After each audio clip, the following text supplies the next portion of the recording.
What's up? Welcome to another product research video. These informational videos have been doing pretty good on my channel lately, and due to some feedback on my last manual product research video, there seems to be some audio issues.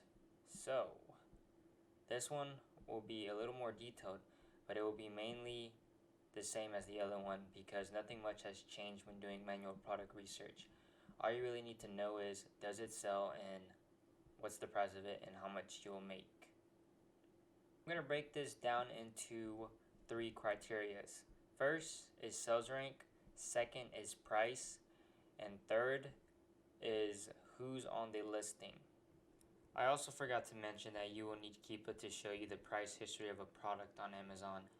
Keepa is the cheapest one out of all the softwares that show price history.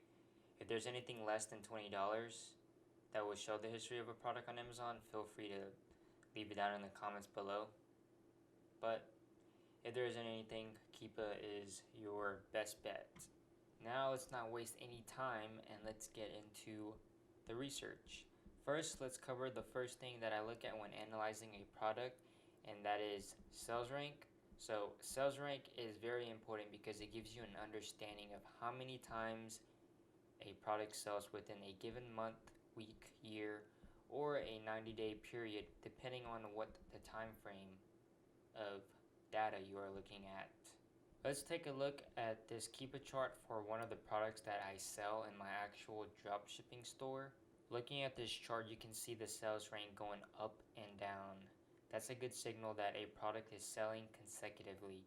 If you don't know which line is the sales rank, it's the green one.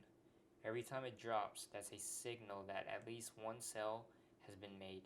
It won't really count multiple sales, but seeing how this chart never really exceeds the 600,000 rank and constantly goes down shows this is a good product with potential. So if you don't like actually looking at the chart, what you can do in Keepa is hover over the statistics part of Keepa. This is a screenshot, so I already had it up whenever I took the screenshot, but usually this is not here. If you hover your mouse over it, it'll pop up this little box. But here on the right shows the sales rank. And if you look right here where it says drops in a 90-day average, this one drops about 49 per month. This is like an average of the drops, this isn't the exact. So if you're having trouble trying to figure out how many times this thing drops, you can just look at this and get an idea. Usually when I look at products, I always go to the statistics, and my minimum per drops is usually 20. If I find anything like greater than that, I'll list it because it'll make a sale eventually within a month. Next, going down on our criteria is price. Quick thing I want to go over with price. If you're using a pro seller account, you'll need to get the price you will sell at, times that by 0.15 or 15%, then subtract that number you get from the price you will sell at. If you aren't using a pro seller account, do that, then subtract an extra dollar. Now that I've found a nice selling product that moves, I need to know if it's profitable and if the price is pretty stable. With dropshipping, watching out for price drops is something you don't really need to do because you haven't actually bought the product yet, so you don't have to worry about making a bad buy. For you online arbitrage guys, this is important. If you buy a product that has a lot of drops in price within a given month, will mean you will be holding onto a lot of your inventory for longer because the price moves a lot. I don't really go too much into detail about price, but I mainly look for if I'm still profitable from the lowest offer, I'll go ahead and buy it because you don't really have much to lose and you're still profitable. Keepa is just a snapshot in time, so don't think too much about price. It's better to check the actual listing with all the sellers to see what you have to compete with. Now on to the final criteria, which is who's on the listing. This one is really simple. Don't compete with the company who creates the product. So, for example, if I'm gonna dropship this product and Peroma is the name of this, they're the only ones on this listing. and they're clearly the people who create this. I'm not gonna hop on here and sell their product. Think about it this way: if you created a product, you would want to be the only person selling that product because it's your creation. If somebody hops on it, I'm pretty sure you would take the necessary steps to try to get them off of your listing, because that's what's gonna happen if you do that to a company that's selling their own product. And they're most likely going to have the best offer on it anyway, so I highly doubt it's going to be profitable.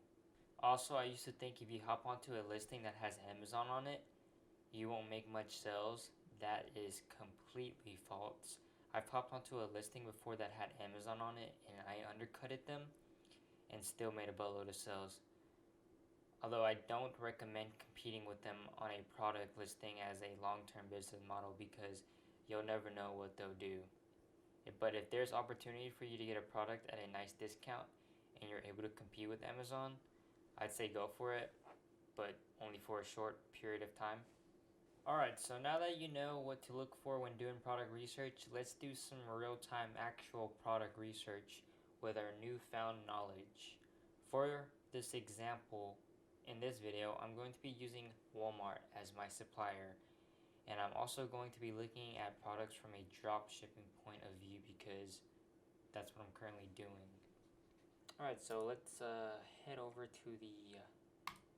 I'm just going to look at toys, because I'm pretty sure I can find a good, fast-selling toy product. Let's do kids' toys.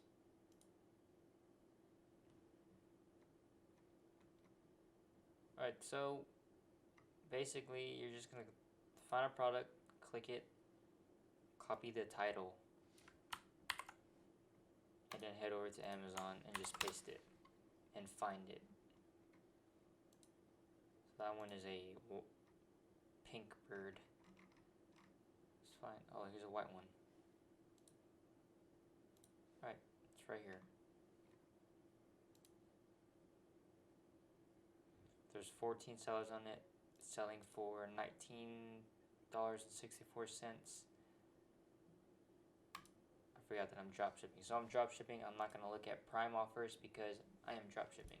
So 1964 is my competing number. Alright, let's take a look at the Keep It chart. It's a decent amount of drops within a 3-month period. Go over to the statistics. It is 13 drops per month. I'm probably not going to sell this because it's 13 drops and my minimum is 20. So exit out of that, onto the next one. Looks like back. I probably should just open these into new tabs. Copy and paste that. Put it here. $7.79, $5.99. That's not. I'm not even gonna click that. That's out. Next one.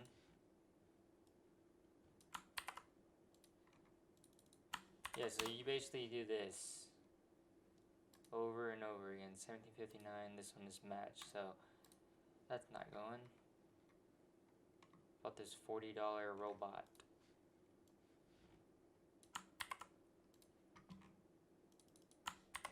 Also keep in mind that if it's profitable right away, don't buy it, because you gotta make sure you can sell it first before actually buying the product. Because I've made the mistake a couple of times of actually buying the product and then not looking if I'm able to sell it. Then I just bought a product of an item that I couldn't sell.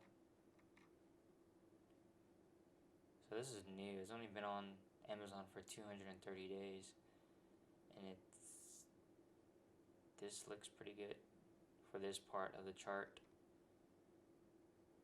19 per month.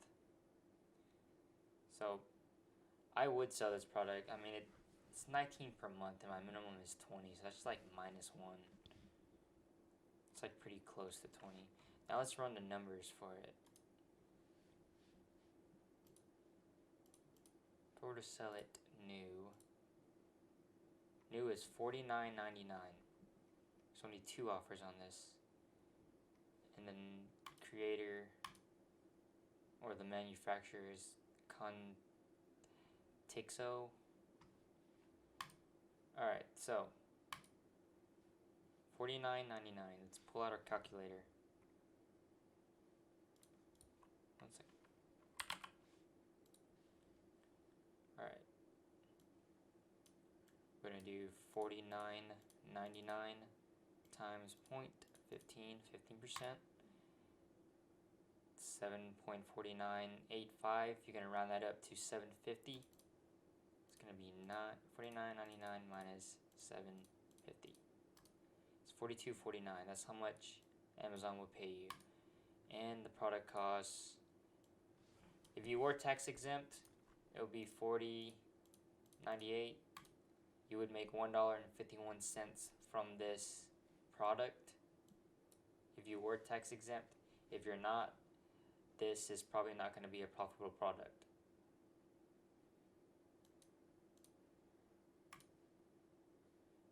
So yeah, just going to do that over and over again until you find a profitable product that fits your criteria. That's pretty much how to do manual product research. Product research really isn't that difficult. It's just time consuming. If you enjoyed or have gotten a lot of value from this video, be sure to leave a like on the video. Be sure to subscribe and check out all my other YouTube videos on my channel that will help you in your Amazon business. I also have a series on my channel where I talk about what's going on in my personal Amazon business on a monthly basis. So if you enjoy content like that, be sure to click that red button down below. That's it for this video, and I will see you in the next one.